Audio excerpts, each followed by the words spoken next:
Well, hundreds of people gathered in a northern Wisconsin town for a special party raising awareness about the increasing efforts to ban books.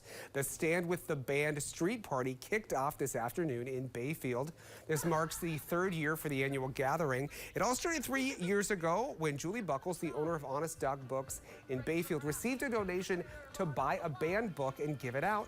For the past 2 years, the gathering has grown. This year, organizers say more than 500 people took part in the party. According to Buckles, the gathering is bringing people together in a fun and healing way to take a stand.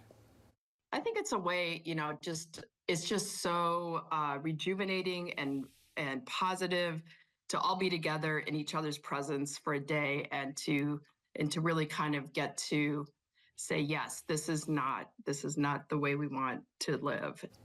And as we said, more than 500 people attended the event. Buckles says the store gave away 100 books that have been challenged or banned. The party also featured 3 bands offering live music, food for purchase, and was co-sponsored by Penny Prince Studio, who made some special items just for the occasion.